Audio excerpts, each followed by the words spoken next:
Muito bom dia, irmãos.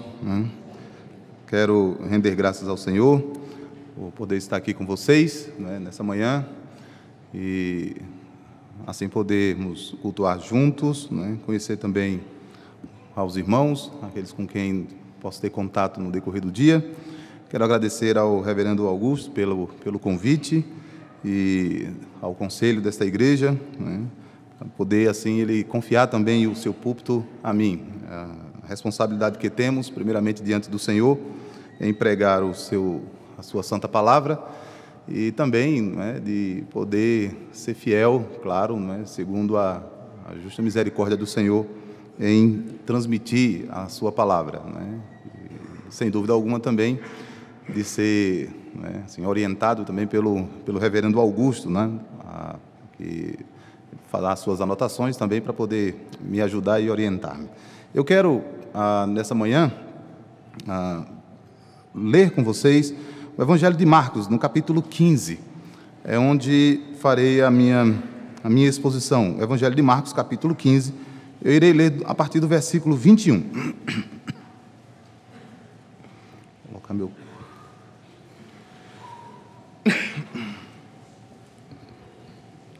Aproveito, mando um abraço aos irmãos da Igreja Presbiteriana dos Guararapes e também a todos quanto nos assistem nesse instante, que possam, os que não puderam estar em suas congregações, possam acompanhar também a leitura e a exposição.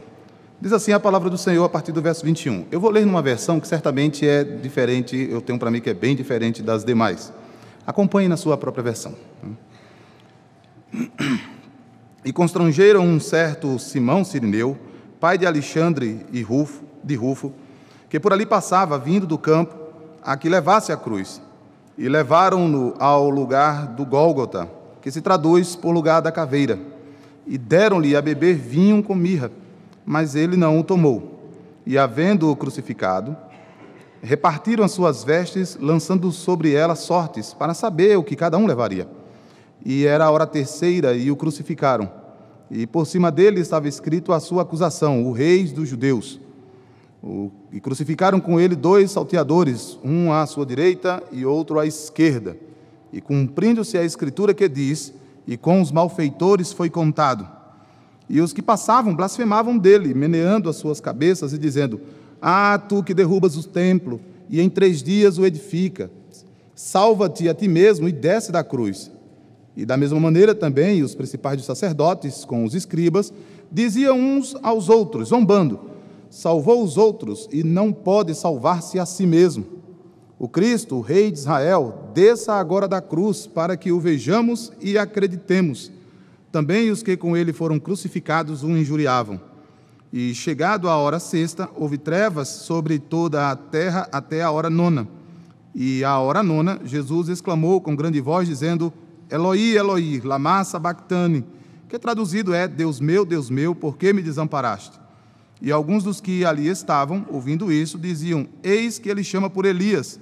E um deles correu a embeber uma esponja e vinagre, e pondo-a numa cana, deu-lhe a beber, dizendo: Deixai, vejamos se virá Elias tirá-lo. E Jesus, dando um grande brado, expirou, e o véu do templo se rasgou em 2, de alto a baixo. E o centurião que estava defronte dele, vendo que assim clamando expirara, disse: Verdadeiramente, este era o Filho de Deus. Até aqui a palavra do Senhor. Nós possamos, na reflexão, na meditação, na exposição dessa passagem, rogar que o Senhor nos instrua conforme o seu querer. Amém. Meus irmãos, o Evangelho do Senhor Jesus Cristo tem como centro, certamente, a crucificação, a sua morte, o seu sepultamento e a sua ressurreição. Eu tenho para mim que aquilo que você pensa sobre as últimas horas do ministério de Cristo, especificamente esses assuntos, sua crucificação até a sua ressurreição, dirá especificamente o que você crê sobre as grandes doutrinas da fé cristã. Dirá o que você acredita sobre a natureza, os atributos e a obra de Deus. Dirá o que você pensa sobre a natureza dos homens, das pessoas, o que os homens são. Dirá o que você pensa também sobre o próprio mundo, o que o mundo é. Dirá o que você pensa sobre a natureza do Senhor Jesus Cristo, a sua humanidade e a sua divindade. Enfim, aquelas grandes doutrinas da fé cristã, inclusive acerca também das últimas coisas, não tenham dúvida, passam, né, por esses tópicos da crucificação, morte, sepultamento e ressurreição do Jesus Cristo. Não há evangelho sem esse conteúdo e não há evangelho sem contemplar essa mensagem. A cruz é o marco definitivo da nossa redenção e nela o Senhor Deus encontra o homem e trata com ele na pessoa do Senhor Jesus Cristo. Este encontro mostra-se em duas vias. Primeiramente, mostra que Deus é santo e ali ele encontra pecadores e, nesse sentido, o Senhor está demonstrando a sua santa ira sobre o pecado dos homens. Se você quiser saber o que é que o Senhor Deus pensa sobre o pecado, olhe, portanto, para a cruz. Na segunda via, o Deus justo encontra culpados.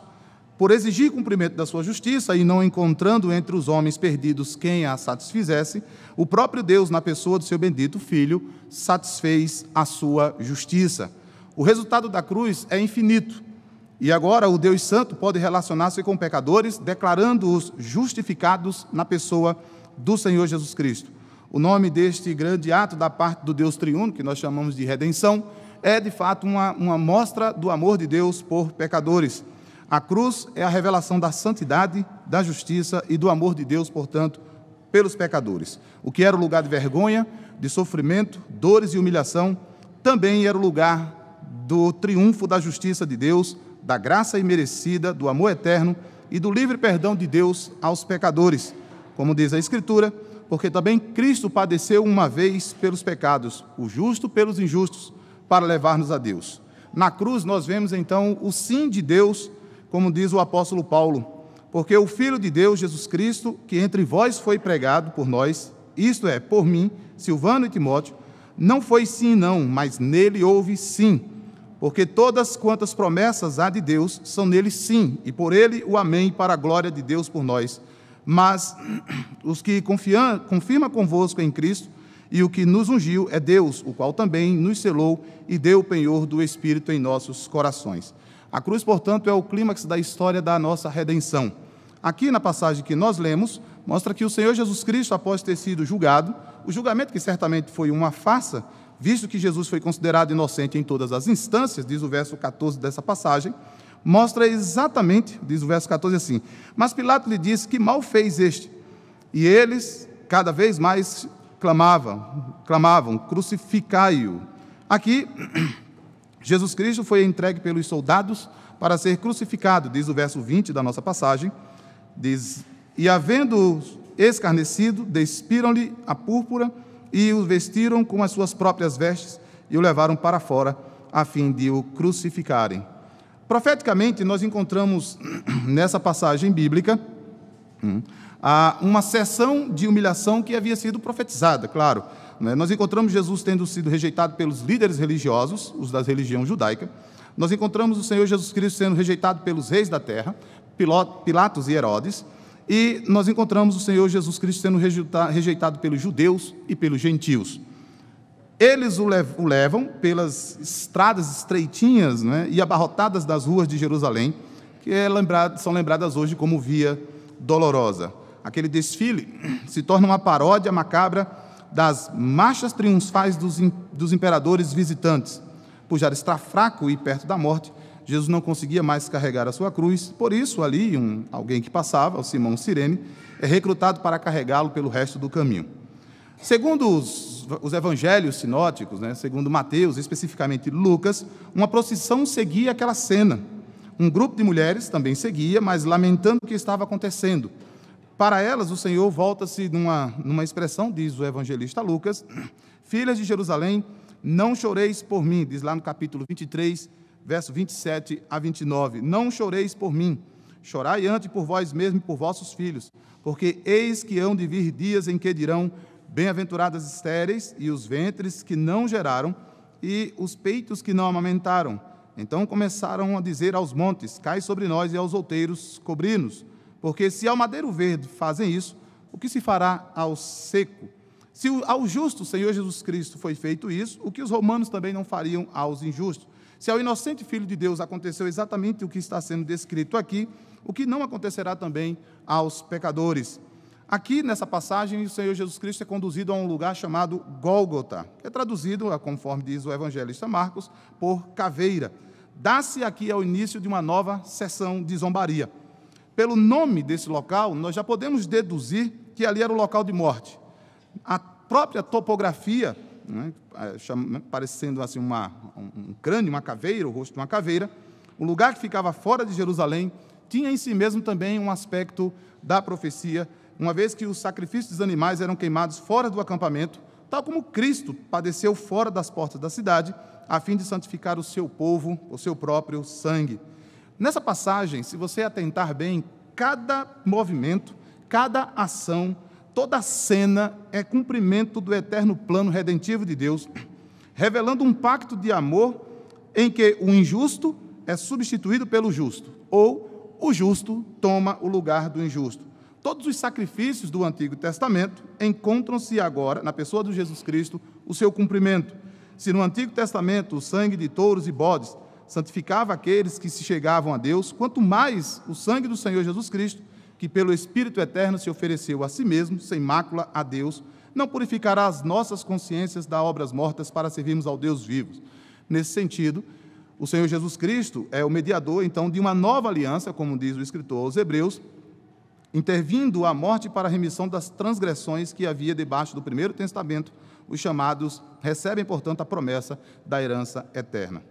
Meus irmãos, lendo essa passagem, nós vemos, portanto, o quanto da revelação do Senhor Deus nós encontramos nessa passagem, o quanto nós vemos daquilo que o Senhor havia profetizado desde o Antigo Testamento e de como Ele conduziu tudo isso até aquela ocasião. Nós vemos o Senhor Deus provendo a nossa redenção, até mesmo para aqueles, nessa passagem, que estavam zombando do seu Filho amado.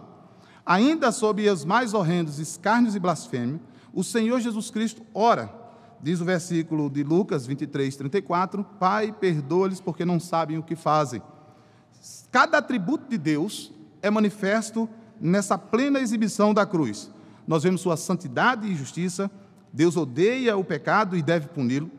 Nós vemos a sua sabedoria em encontrar uma maneira de ser tanto justo como justificador dos ímpios. Nós vemos a sua onipresença em estar no céu e derramar a sua ira sobre seu Filho, e ao mesmo tempo em que estava na terra suportando a sua própria ira na pessoa de seu Filho. Nós vemos a sua soberania ao salvar um ladrão e não salvar outro. Nós vemos o seu poder em ser capaz de aniquilar o pecado.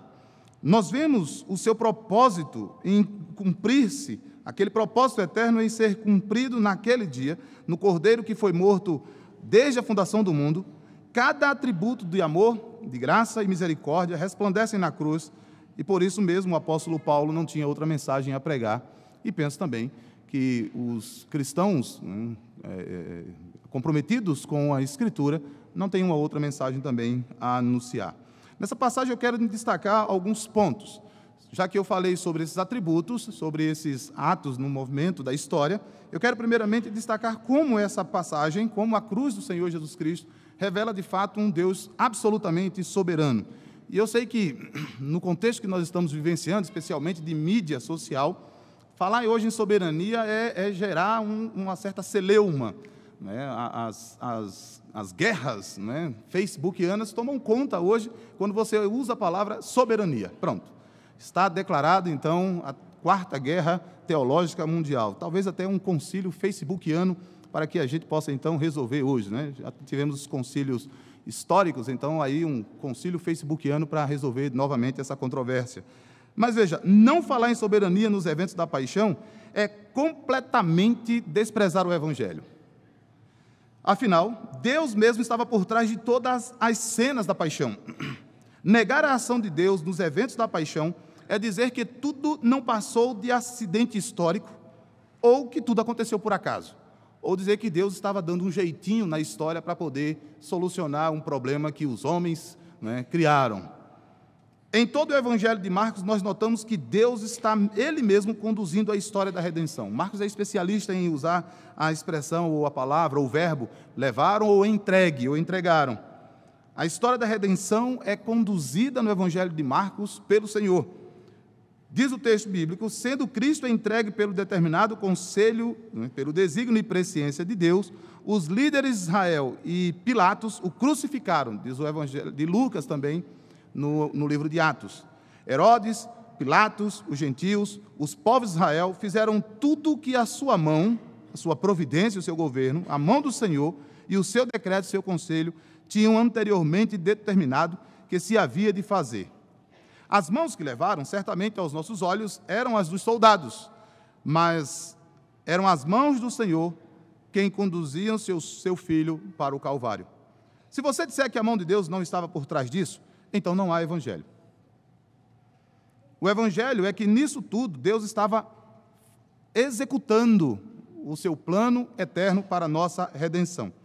De fato, como disse certo escritor, você não consegue ter o evangelho de Deus se Deus não é soberano sobre Herodes, sobre os reis da terra, sobre as pessoas que ali estavam, sobre toda a história conduzida até aquela ocasião, sobre os judeus, sobre Judas, sobre a própria negação de Pedro, sobre até mesmo a maneira como se deu a própria morte do Senhor Jesus Cristo. Isso não seria possível sem um Deus que estivesse, de fato, governando toda a história. Não como uma espécie de jogador de xadrez que está prevendo os movimentos do que os homens iriam fazer e ajustando o seu jogo. Não como esse jogador de xadrez cósmico, um Garry Kasparov cósmico. Não é desse tipo. Deus é soberano sobre o dia e a hora da entrega do Senhor Jesus Cristo. Por quantas vezes tentaram matá-lo durante o seu ministério? Ele é soberano sobre os eventos mais pequenos, como, por exemplo, o fato de Jesus estar usando naquele dia uma veste tecida de alto a baixo sem costura. E tudo isso para que as Escrituras se cumprissem, como disse o salmista. Ele é soberano sobre com quem Cristo seria crucificado, ou seja, com malfeitores, para que se cumprisse aquilo que havia dito o profeta Isaías. Ele é soberano até mesmo sobre quem deveria estar ali e as palavras que eles usariam por ocasião da crucificação, conforme os salmistas também registram. O Senhor conjugou todos os eventos, desde os menores aos maiores, para convergirem na cruz, e isso tudo para salvar pecadores. Meus irmãos, eu não entendo como alguém não possa ver quanto amor de Deus está sendo demonstrado em tão infinito e sábio conselho. Algumas pessoas tendem a não querer ver a soberania de Deus como, de fato, um Deus que está amando pecadores. Eles têm uma compreensão equivocada da soberania de Deus, eu não tenho dúvida disso. Então, primeiramente isso, atente bem para isso. Nessa passagem, o Senhor, nosso Deus, está conduzindo os grandes eventos e os pequenos eventos, para que assim a nossa redenção pudesse ser consumada, pudesse ser trazida. Veja conosco também o que essa passagem nos mostra. Ela nos mostra que o Senhor, essa redenção, é de fato uma substituição. A cruz é uma mensagem, portanto, de substituição. Agora você pode perguntar, substituição de quem? Pelo que o que foi substituído? Meus irmãos, Deus estava lidando com pecadores na cruz. Você não entenderá a eterna importância dessa substituição se você não compreender por que ela foi necessária. O que é expiação? Esse termo, como é um termo teológico e bíblico, com certeza, nós encontramos diversas passagens bíblicas com ela, é de fato encontrado muito no Antigo Testamento, nas diversas passagens, e especialmente no livro de Êxodo, capítulo 30, versículo 10, mostra que o Senhor estava exigindo a expiação com o sangue de animais, porque Ele é santo, diz aquela passagem de Êxodo 30, versículo 10.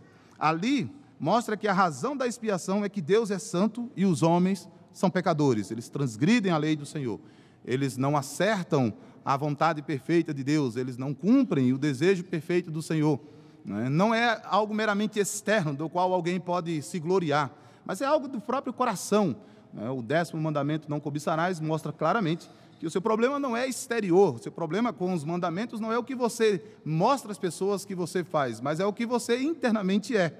A expiação decorre da perfeita santidade de Deus, levada por sua infalível e perfeita justiça e retidão, despertando a sua justa ira como reação aos pecados cometidos. Uma das maneiras mais básicas de você mostrar que os homens são pecadores não é apelar para os atos externos. Eles podem simplesmente ser, ou acusar a todos de hipocrisia, mas apelar para os atos internos.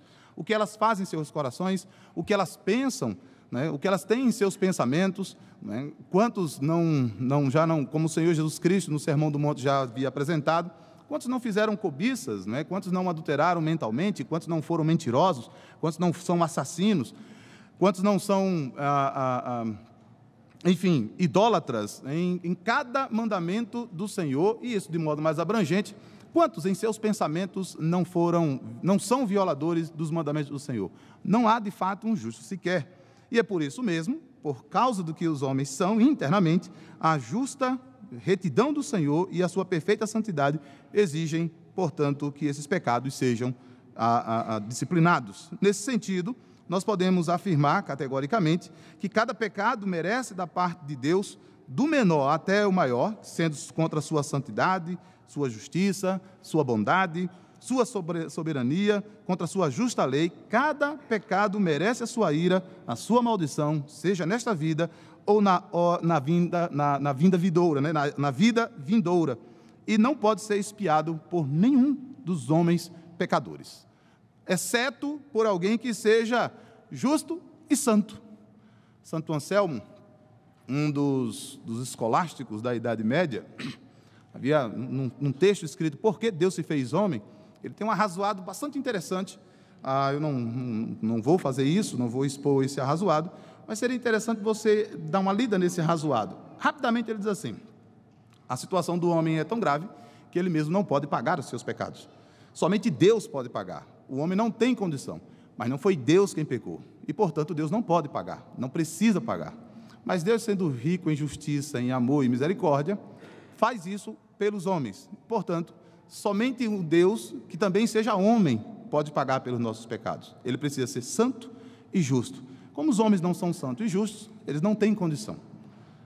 Então, somente Deus é santo e justo. Assim, o Anselmo, de modo, é claro que bem resumido, né? Não é fazer um arrazoado da exposição dele, mas Anselmo chega a essa conclusão, e certamente é aquilo que a própria Escritura nos apresenta. A Escritura chama Cristo de santo e justo. No sermão pregado por Pedro em Atos capítulo 3, né, Cristo é chamado de o santo e o justo. Meus irmãos, a expiação exige, portanto, que a ira de Deus, a sua justiça, sejam satisfeitas. Quando nós olhamos a expiação, tendo como causa a justiça de Deus, nós pensamos em Deus, né? Se você olhar só a expiação, pensando só no caso da justiça ser satisfeita, você pode pensar em Deus como um vingativo e unicamente interessado em sua honra, mas não é isso somente a expiação. Segundo a Escritura, a expiação também decorre do amor de Deus. As Escrituras deixam claro que Deus amou o mundo de tal maneira que deu o seu Filho unigênito para todo aquele que nele crê não pereça, mas tenha a vida eterna.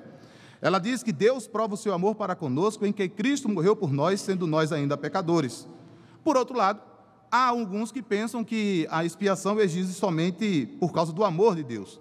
Se nós pensarmos assim, nós também apresentaremos um Deus desinteressado em sua honra e a sua justiça, ou seja, um Deus que não se importa com a sua lei. Talvez a mensagem da expiação hoje, quanto à justiça e o amor de Deus, seja de fato uma urgência, uma vez que nós temos ouvido constantemente, até mesmo entre os crentes, falam muito de um Deus de amor, mas esquecem de um Deus de justiça. Falam bastante de um Deus que está interessado nas pessoas porque Ele ama, mas não estão dispostas a apresentar um Deus que também quer reivindicar a sua honra. É necessário, portanto, na mensagem da expiação, apresentar tanto um Deus que é justo, quanto um Deus que é santo, e um Deus que claramente ama. A expiação torna-se uma necessidade para a reconciliação de Deus com o pecador, nos traz de volta à comunhão com Deus e exige a plena satisfação da lei do Senhor. Então, antes de falar de um Deus de amor, ou se você falar de um Deus de amor, não esqueça de falar também de um Deus que é santo e justo. Pois não há expiação sem santidade e justiça. O pecador merece morrer como castigo do seu pecado. O pecador merece a ira de Deus contra o pecado. O pecador está separado de Deus por causa de seus pecados. O pecador está escravizado ao pecado e ao reino do diabo. Nisso, não há como ele, portanto, ser liberto, porque a expiação exige perfeita obediência à lei de Deus. O que nós estamos encontrando nessa passagem é exatamente aquilo que o Senhor está fazendo. Ele está propiciando, apaziguando a sua ira, ele encontrou no seu Filho amado alguém que cumpriu perfeitamente a sua lei, que fez perfeitamente a sua vontade. Ele está em Cristo reconciliando consigo o mundo e está, através de Cristo, libertando pecadores. Assim, como pode o pecador livrar-se dessa situação?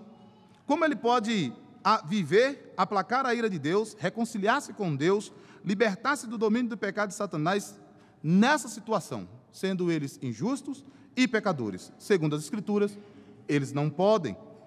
Toda a Escritura nos ensina que a pessoa que peca e precisa fazer expiação de suas culpas, porém falta-lhe o poder e os recursos para isso. Isso é uma citação da nossa Bíblia de Genebra. A sua dívida para com Deus é eterna e infinita, e apenas um sacrifício eterno e infinito, bem como alguém perfeitamente justo e santo e obediente, poderia fazer isso. Você encontra alguém entre os homens desse modo? Nem mesmo entre os grandes líderes religiosos, nem mesmo entre os fundadores das religiões. Então as pessoas falam de Cristo e às vezes, de modo geral, até mesmo às vezes entre os crentes, eles parecem não falar de um Cristo que é Deus homem, santo e justo, o substituto de Deus para pecadores.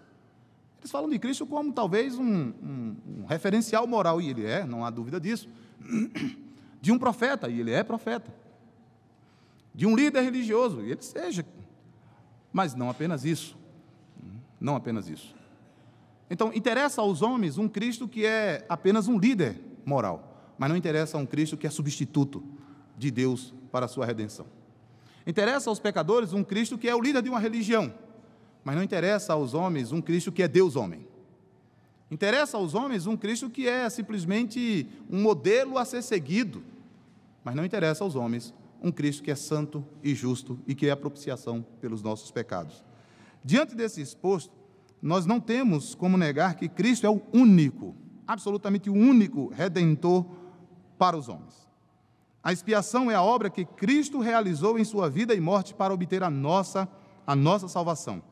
Nesse sacrifício, Cristo tomou a nossa culpa sobre si mesmo, sem cometer pecado, e suportou a ira de Deus que era devida a nós.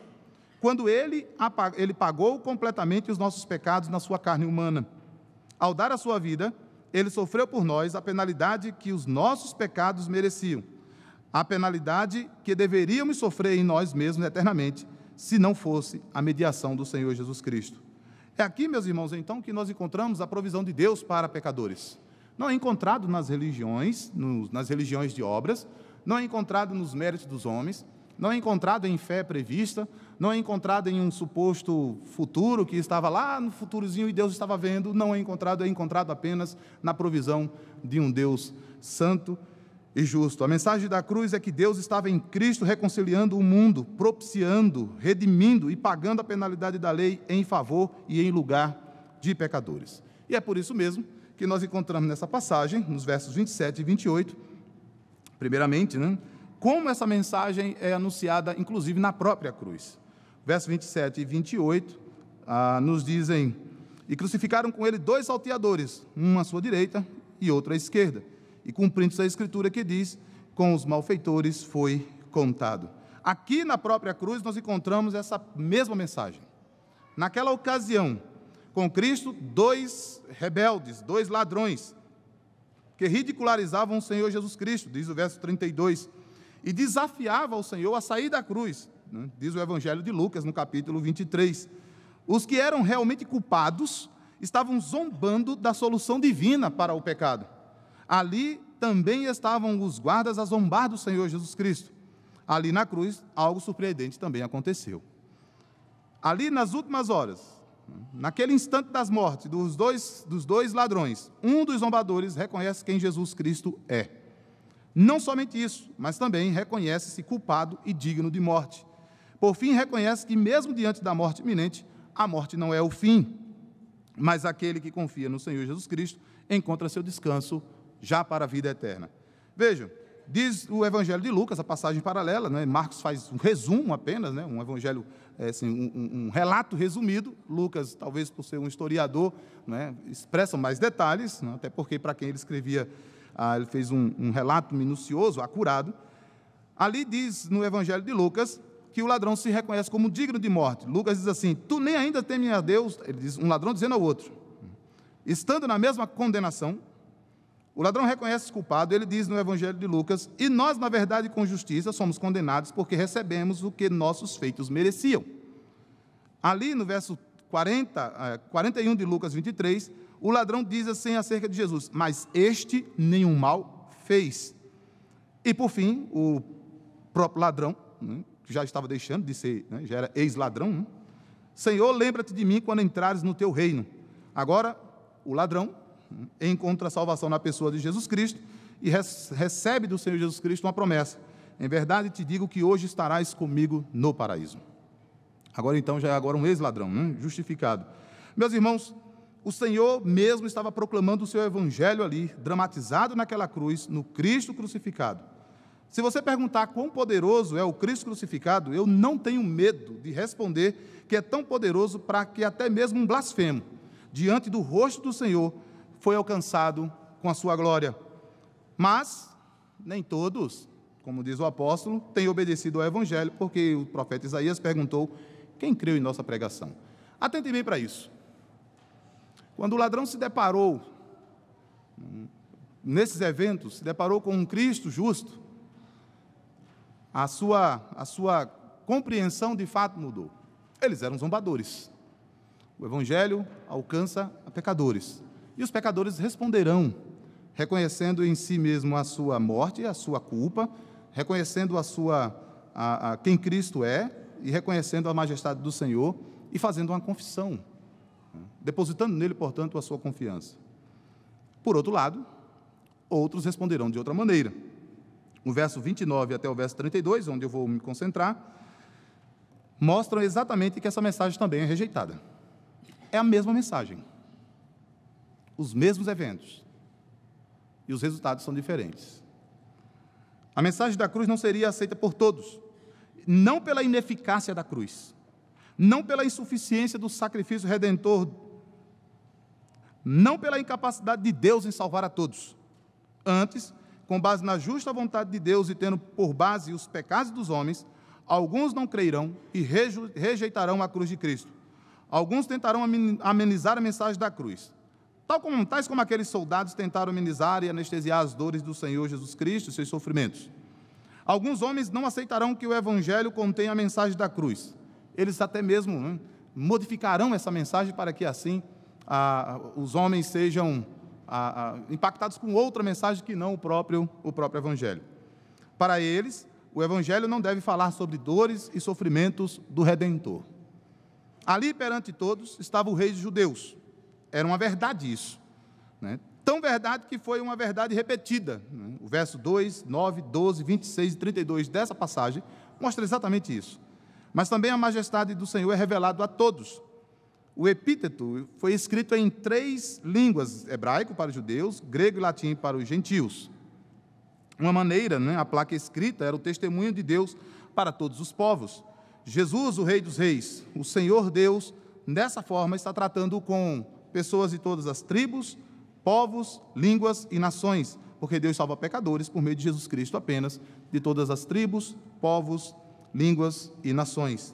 Os próprios líderes de Israel estavam rejeitando o seu rei e Messias. O poder da mensagem da cruz, do Cristo crucificado, produzirá os resultados vistos nessa passagem. Alguns zombarão da mensagem, mas alguns confessarão ao Senhor. A cena da cruz é um microcosmo de como o mundo age e reage para com a mensagem e para com a pessoa do Senhor Jesus Cristo. Na cruz, portanto, nós encontramos como Deus está exercendo misericórdia com alguns e exercendo a sua justa justiça para com outros. Então, na proclamação do Evangelho, é óbvio que nós vamos convocar pecadores ao arrependimento, é óbvio que nós iremos chamar pecadores ao arrependimento. Devemos fazer isso, é a nossa missão, anunciar o que Deus fez para salvar pecadores. Mas nós não podemos modificar essa mensagem, para que assim os pecadores se sintam mais confortáveis quanto ao plano redentivo de Deus. Aqui eu quero extrair apenas algumas poucas lições com base nesses tópicos. Primeiramente, acerca dessa soberania divina. A nossa confissão de fé de Westminster diz que o mistério dessa soberania deve ser tratado com temor, deve ser tratado com reverência, para que os crentes, encontrando nela consolo, possam assim então amar cada vez mais ao Senhor. Mas certamente essa mensagem sobre um Deus que é soberano, que governa, que rege minuciosamente a história, que conduz a história dos homens, especificamente na redenção dos homens, ela de fato é rejeitada por homens pecadores. Ela foi rejeitada por você um dia, ela foi rejeitada por mim um dia, ela foi rejeitada por cada pecador. Afinal de contas, os homens não querem um Deus que seja santo e justo. Eles querem, confiados em suas próprias obras, confiados em seus próprios méritos, na sua autojustiça, encontrar salvação para si mesmos. Eles querem encontrar, inclusive, como fruto da fé que eles mesmos possam desenvolver. Eles não querem um Deus que justifica o ímpio. Eles não querem. Eles querem roubar de Deus a sua glória. Querem compartilhar com Deus a sua glória. Uma espécie de, olha, Senhor, eu fiz a minha parte, o Senhor faz a do Senhor. Uma musiquinha que talvez muita gente conhecia, um passo só, tu precisas dar a Cristo. Então, nada contra aquela música, mas as pessoas estão levando muito a sério. Faça por onde eu te ajudarei. No Evangelho de Acrescentares tem essa passagem. Então, as pessoas tendem a pensar que a mensagem da soberania é uma mensagem que nos conduz ao desleixo, à negligência e a não proclamar o Evangelho. Se você pensa desse modo, você não entendeu o que é que o Deus estava fazendo na cruz de Cristo. Se a proclamação da mensagem de Deus te faz soberbo, te leva a achar que ela serve de porrete para bater em outros, que ela serve apenas para que você possa se mostrar como um bom conhecedor da doutrina, e não te humilha perante um Deus que não te deixou condenado, então você não entendeu ainda o que é a soberania divina. Você não compreendeu. Por outro lado, alguns podem, como eu disse, querer compartilhar com o Senhor a sua glória, querendo fazer algo para ajudar ao Senhor. Não, você não tem condição para fazer. Não há absolutamente nada em você que possa cooperar com a redenção do Senhor. Absolutamente nada. Nós encontramos nessa passagem um Deus triuno em favor de homens. A redenção é dada e planejada e executada única e exclusivamente pelo Deus Pai, Filho e Espírito Santo. É um ato de um Deus triuno, do seu conselho eterno revelado na história. Por isso, não tenha medo de proclamar essa mensagem, mas não a minimize. Lembre-se que, ao falar sobre a soberania de Deus, não esqueça de que Deus está provendo salvação, substituindo pecadores. Essa talvez seja uma das urgências que nós temos. Nós tentamos querer salvar os pecadores, apresentar os pecadores, salvando moralmente, dizendo que eles precisam apenas mudar externamente. O que nós encontramos de mensagens moralistas em nossos dias. Esses dias eu conversava com alguns professores no seminário presbiteriano, e assim, é interessante encontrarmos como muitos pregadores nossos são conservadores de teologia, sabem boa teologia, conhecem a teologia conservadora, ortodoxa, bíblica, mas as suas mensagens são recheadas de moralismo. Eles reduziram o cristianismo à ética, nada mais, nada menos do que a expressão. O liberalismo não foi tão erradicado assim. Ele aparece muito nas mensagens moralistas. O cristianismo não é, embora ele tenha e faça exigências morais, mas ele não se resume à ética. A mensagem da redenção é uma mensagem acerca da justa e perfeita lei do Senhor e a justa e perfeita santidade do Senhor. E é por isso que na hora que você estiver dando testemunho a alguém quanto à sua salvação, aponte para o que Cristo fez, quem Ele é. Os evangelistas, no Evangelho, como Pedro e João, registram o Evangelho, o livro de Atos, tanto no capítulo 3 quanto no capítulo 4, e em todas as outras passagens bíblicas, eles tratam exatamente de quem Cristo é, como Deus, como santo, como justo, como homem, como Deus que encarnou, e o do que Ele fez. O hino cristológico, registrado em 1 Timóteo, capítulo 3, versículo 16, dizia exatamente isso, sobre o grande mistério da piedade. Algumas traduções colocam Deus que se manifestou em carne. E aí ele vai contar algumas coisas, que ele foi pregado entre os gentios, que ele foi crido no mundo, que ele foi recebido na glória, que ele foi visto por anjos, que ele deu testemunho. Aquela passagem mostra da natureza do Senhor Jesus Cristo, da sua divindade, da sua humanidade e da sua obra. Você não pode, portanto, falar sobre soberania do Senhor na nossa redenção sem apresentar quem Cristo é e o que Ele fez. Ele não nos fez, Ele não nos substituiu para nos resgatar de um aspecto apenas ético. Ele nos resgatou da nossa iniquidade. Ele nos resgatou da nossa desobediência. Ele nos reconciliou com o seu Deus e Pai. Ao mesmo tempo, lembre-se que essa mensagem vai ter, de fato, alguns resultados. Alguns irão zombar. E zombam. Eu tenho me preocupado. Eu já fui de controvérsias, né? Depois tive que diminuir um pouco, porque eu vi que não conduzia absolutamente nada.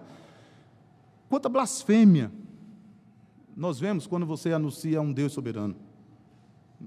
Quanta blasfêmia nós encontramos em algumas pessoas.